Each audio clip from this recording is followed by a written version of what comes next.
PG welcome see you in PG point. आज का हमारा टॉपिक है कि आप असिस्टेंट प्रोफेसर कैसे बन सकते हैं। असिस्टेंट प्रोफेसर बनने के लिए आपको किस एग्जाम को क्रैक करना होगा, क्या ये बहुत आसान है या बहुत कठिन है।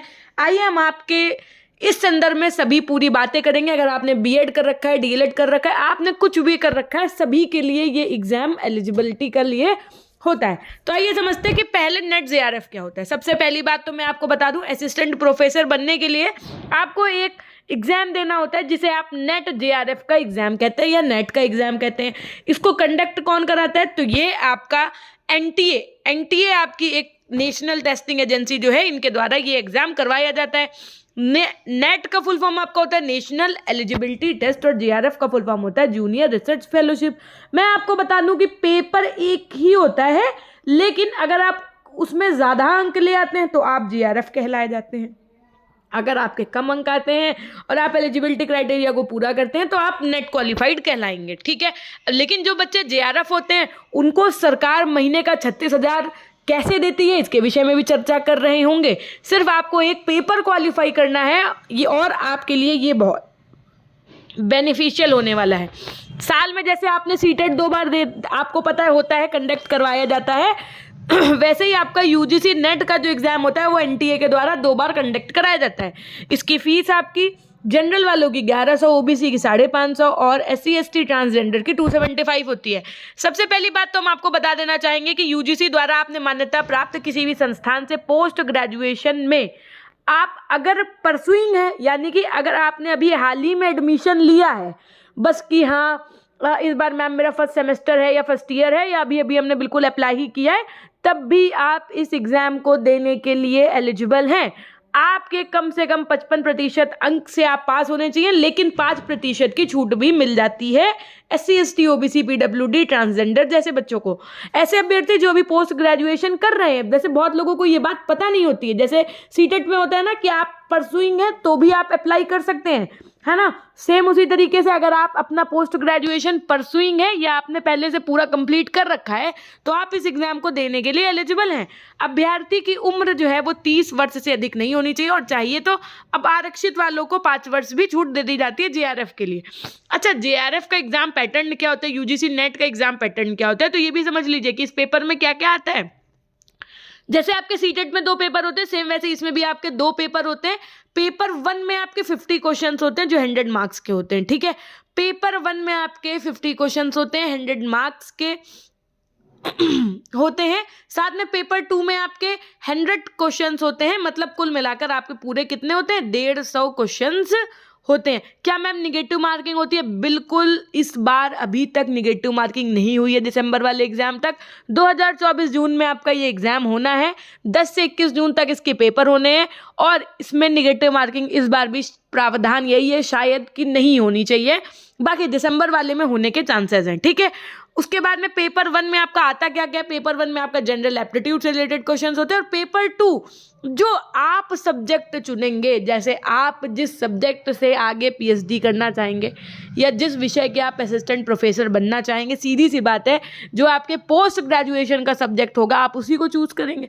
तो आप चाहें तो जैसे बीएड अगर आपने किया है या डीएलएड अगर आपने किया है और फिर आपने इस वर्ष एमए इन एजुकेशन में एडमिशन ले लिया है या एमएड में एडमिशन ले लिया है, तो आप एजुकेशन से, किससे, शिक्षा शास्त्र से आप ये वाला फॉर्म फिल कर सकते हैं। इसी तरीके से कुछ बच्चे ऐसे होंगे जिन्होंने पहले ही एमए में अपना, किसी ने पॉलिटिकल साइंस लिया होगा, किसी ने ज्योग्राफी लिया होगा, किसी ने इकोनॉमिक्स लिया होगा, किसी ने एमएससी मैथ से की होगी, किसी ने फिजिक्स से की होगी, किसी ने बायोलॉजी से की होगी, बॉटनी से की होगी। तो बहुत सारे सब्जेक्ट से आप अपना विषय चुन सकते हैं, लेकिन पेपर 1 सबके लिए कॉमन होगा। और यदि पेपर 1 कॉमन होगा तो हम आपको बता देना चाहेंगे कि पेपर 1 की फ्री क्लासेस की तैयारी आप हमारे अनअकैडमी से कर सकते हैं। अनअकैडमी ऐप इंस्टॉल करके आपको सर्च में NTA UGC net and SET exam search करना है। उसके बाद में आपको उसको अपने गोल में ऐड करने के बाद में प्रियांजलि गुप्ता के नाम से हमारी कुछ इस तरीके की प्रोफाइल दिख जाएगी। यहाँ पर आप हमें फॉलो कर लीजिए और फिर आप यहाँ पर अपनी फ्री क्लासेस को, जो मैं पेपर 1 की कंडक्ट करा रही हूँ डेली, कुछ इस प्रकार से आपको दिख जाएंगी रोज शाम को 7 बजे। इसका लिंक हमने आपको डिस्क्रिप्शन बॉक्स में दे रखा है। क्लासेस का लिंक हम आपको अपने टेलीग्राम चैनल पीजी पॉइंट पे भी भेजते रहते हैं। ये कुछ 10 यूनिट्स हैं जो आपके पेपर वन में पूछी जाएंगी और सबसे पहले हम इन्हीं की तैयारी आपको करा रहे हैं। पेपर 2 सो सब्जेक्ट ओरिएंटेड होता है और पेपर 2 के लिए अभी हम कुछ दिनों के बाद में आपको एजुकेशन पढ़ाएंगे वहाँ पे। तो अब आप बात समझिए कि पेपर 1 और पेपर 2 दो होते हैं। पेपर 1 में आपके 50 क्वेश्चंस, पेपर 2 में आपके 100 क्वेश्चंस होते हैं। लेकिन पेपर 1 बहुत इंपॉर्टेंट रोल प्ले करता है अगर आपको जीआरएफ में सिलेक्शन लेना है तो। अच्छा, यूजीसी नेट जीआरएफ में भाई सेलेक्ट हो गए तो मैम उसका क्या फ़ायदा है? मान लीजिए हमने पेपर अब की जून में ही क्रैक कर दिया, तो हमने कहा कि आपके पास दो फायदे हैं। यानी कि मान लीजिए अगर आपने केवल नेट क्वालिफाई किया है तो भी फायदा है, और जेआरएफ कर लिया तो फिर बहुत ही गजब का फायदा है।